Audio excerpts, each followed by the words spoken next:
Well, thank you, everyone. My name is Bill Lacey. I'm with the Association for Corporate Health Risk Management. We are quite excited and honored to have representatives from Henry Marine based in Tampa, Florida, Utz Brands or Utz Quality Foods in Hanover, PA. And they've also been kind enough to bring along their health insurance advisors because that's an important part of the Aspirational Healthcare Conference. I want to thank Daryl and his team for including us in the session. We're going to demonstrate the power of self-funding with an independent, non-insurance carrier-based third-party administrator and pharmacy benefit manager. This employer self-insurance methodology opens the door for partnering with physicians, medical providers, and more effectively managing your drug spend.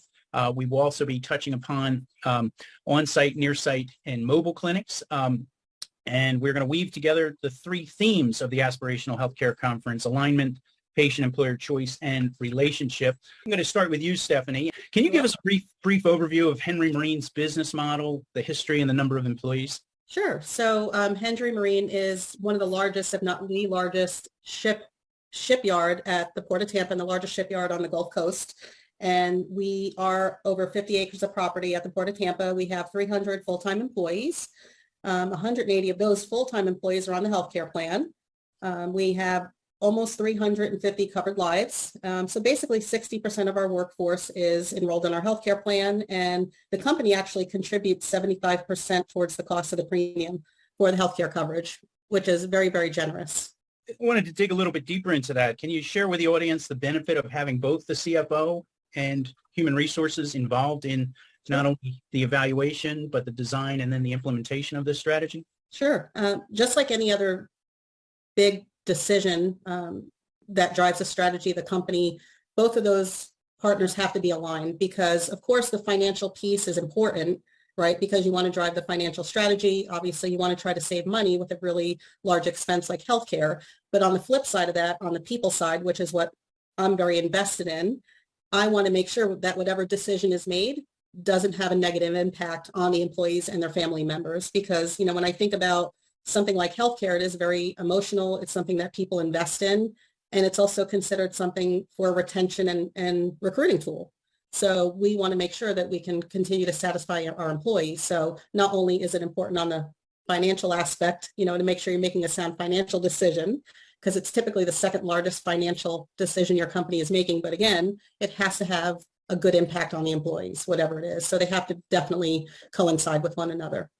Dale, since you did just jump in, sorry, we're hitting you cold here, but maybe you could tell us a little bit going back, what was some of the motivation behind you and Henry Marine making a decision to break away from the major insurance carriers, or as we like to call it, BUCA? Well, we were facing a, I don't know, what was it, Patrick, a 70% increase or 67% increase in our rates. 69%, yeah. We had several employees that had, had high claims. I think we had 4 or 5 that threw us up into a higher rate category. So, and that's when we decided to go self-insured. And we did it kind of in steps. We went self-insured, used the Aetna platform, use them as our pharmacy manager, or do it via CVS Caremark. And next year we broke away and went directly with CVS Caremark.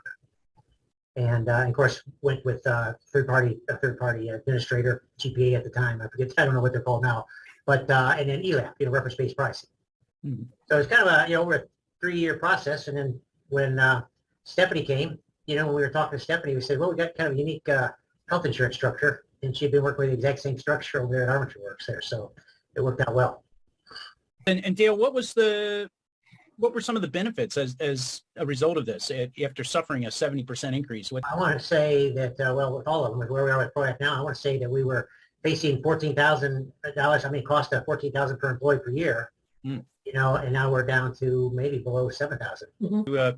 Wanted to make a pivot over to Utz because Henry Marine, as a market leader with several hundred employees, now we're going to Utz, which is several thousand employees and a publicly traded concern, and a little bit different dynamic that might be existing there. So welcome, Ginger. I was hoping you might be able to share with the audience a little bit of the background of who Utz is. Thank you for having me. Yeah, if you don't know the Utz brand, perhaps you know some other brands because we are a national footprint public company now as of 2020, I believe. So we have Zapp's brands and Good Health brands on the border. So there's quite a few brands that are under the Utz umbrella. I came to, like I said, Utz, we have about 11 manufacturing locations throughout the country. So I'll point that out as, you know, we have some pockets of saturation in our headquarters, as Bill said, is in Hanover, Pennsylvania. So that's where we probably have about 1,200 or so associates.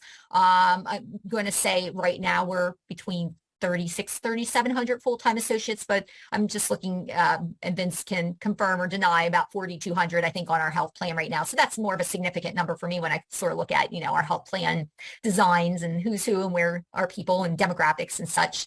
Our CEO had just moved into his position.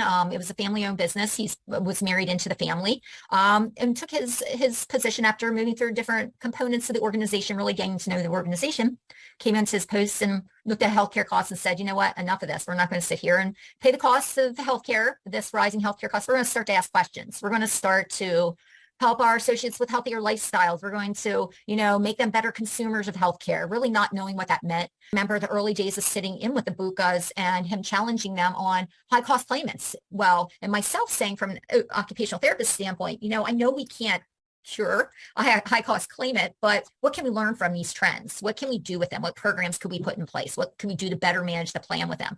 And the BUCAs would give us a resounding anomalies. Your plan's running well. There's not much you can do. Just leave well enough alone. And that killed me to sit there and listen to that. Meanwhile, my CEO was perseverating on low hanging fruit.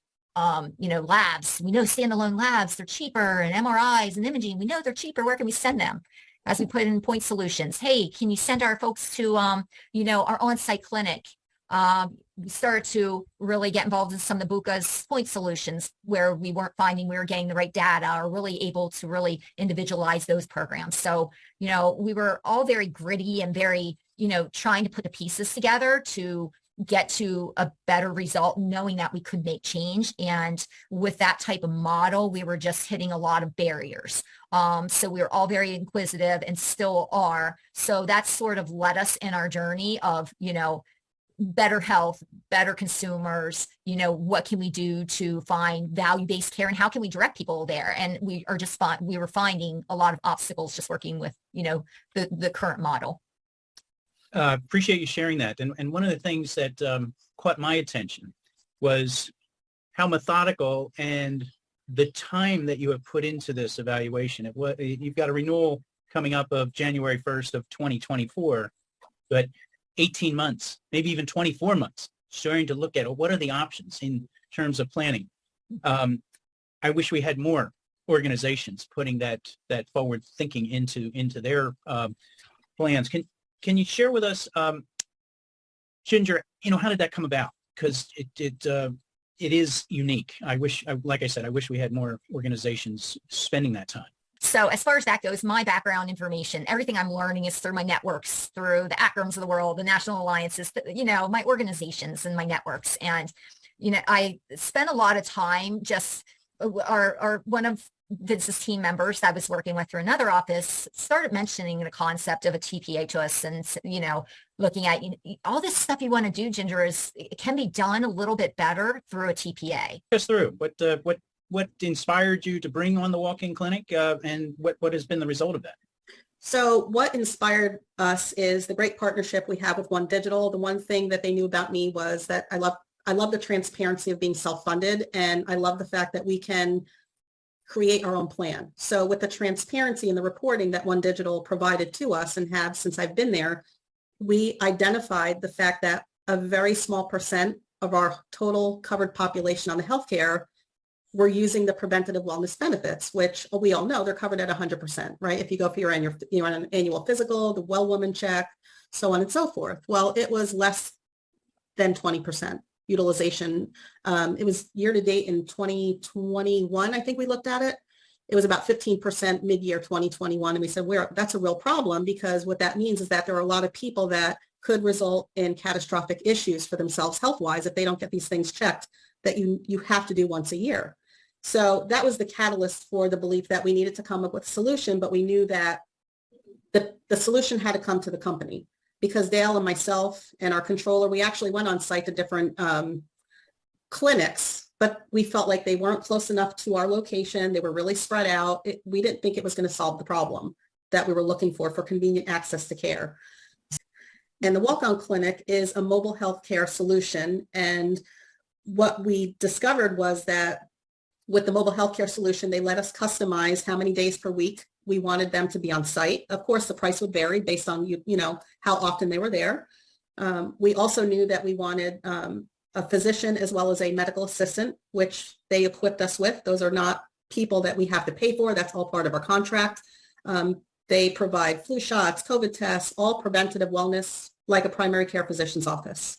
We actually kicked it off in January of 2022. And remember when I said that our mid-year utilization of the preventative wellness benefit in 2021 was like around 15% or so. And when we looked at the utilization year to date through May of 2022, we had exceeded 19%, which was the full percent in all of 21. Back over to Ginger, because I know on-site clinics are important to you as well. And can you tell us about your clinic? And I know you're in the midst of going through some changes currently, and I'm just curious what it's going to look like moving out into the future. To me, primary care is just the foundation of all. It never has become more apparent than it has during COVID that without having that primary care relationship and someone that really knows your health, how complicated it becomes, and just really, not having someone to take point on things and really be able to go to when you need them. So for that reason, we went through the process, just like we're doing with our TPA right now, is really exploring what does an on-site clinic look like. And, going back to the whole VUCA versus TPA thing, I'm going to use a business word clunky, that, we've been able to drive people here, and the clinic's actually a great place for people to learn about our point solutions because they have them when they need them. The doctors have them. Hey, here's your EAP. Here's your musculoskeletal solution. Here's your diabetes solution. Sometimes getting there, when you call a VUCA and say, hey, I need a doctor, they don't direct you to that wonderful, beautiful clinic that let's put into place. So that, along with other steerage issues we've had, I think, that kind of all comes to a head there of the importance of having that as a point of entry into healthcare.